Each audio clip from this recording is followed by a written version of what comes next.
For centuries, Jews lived side by side with their Christian neighbors in Poland. Everything changed September 1st, 1939. Nazi Germany, led by Hitler, invaded Poland starting World War II. At 6:15 p.m. On the 1st of September 1939, at dawn, the Germans crossed into our territory. German Air Force and regular army unexpectedly invaded Polish territory without a declaration of hostilities.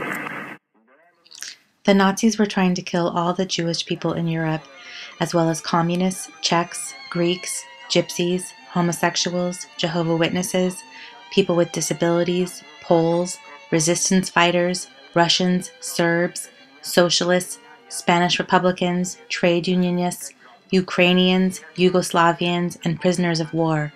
When it was all over, they'd killed 17 million people. In the city of Warsaw, Jews were forced into a ghetto. The ghetto was a walled-off 16 blocks where they kept 500,000 Jews. They suffered from disease and starvation. But Irene Sendler, a Catholic nurse, would not sit by and watch innocent people die. Irena Zegota, a Polish Catholic underground, dedicated to saving people from the ghetto. Irena was head of the Children's Services Division of Zegota. Irena found out they were building a new concentration camp called Treblinka. Treblinka had no beds. At the same time, Irena found out about new rations, 800 calories per working person. Knowing that they were going to die, they asked Irena to save their children. She told them where the escape routes were.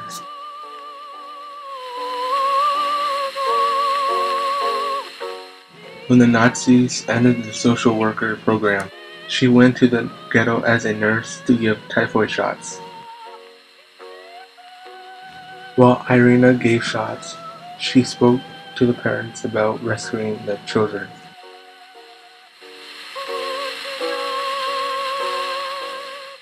Irena worked with Stefan, a Jewish man from the ghetto, and 10 others worked under her. She trained her dog to bark when Nazis came around. Irena smuggled the kids out in sacks, toolbox, and wheelbarrows. The dogs barking masked the cry of the children. If discovered, the Nazis would shoot them on the spot. It was a dangerous work.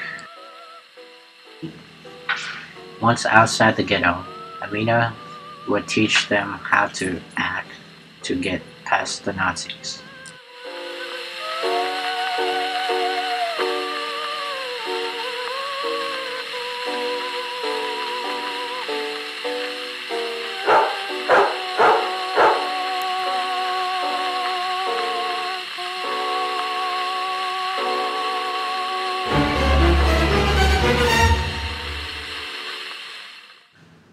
Zegota helps Irena get them new documentation and adopted into a Polish family. Irena wrote down the names of the children and their new Polish names. She buried them in glass jars under a tree at her friend's house. By the time the Gestapo found out about Irena's actions, she had 2,500 names in the jars. The Nazis came for Irena on her birthday. Stefan hid and they took Irena.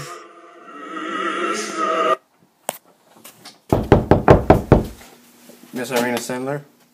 Irena was tortured and sent to execution. Once in the execution line, a Polish guard who had been bribed by Zegota pulled her into the woods.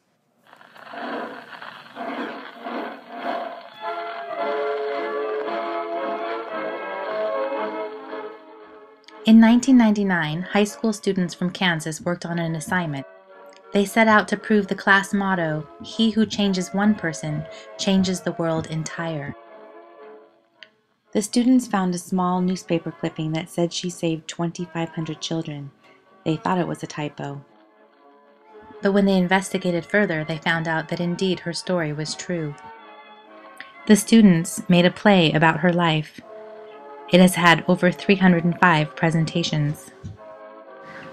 They wanted to visit her grave, but found out she was still alive. After 45 years of communist rule, her story had been buried. The students pulled her out of obscurity. They reunited her with many of the children that she rescued. The students were told they rescued the rescuer. Irena started to get recognition, and she was nominated for a Nobel Peace Prize in 2007. Al Gore won that year.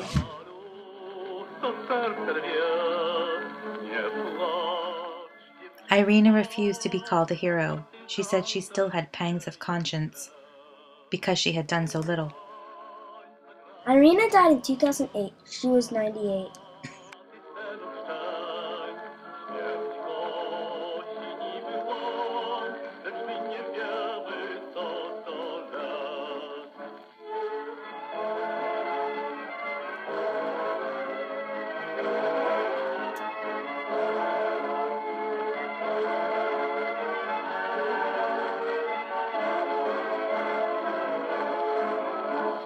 To deszczy słoneczna Zegota, że nie słychać miarowy równy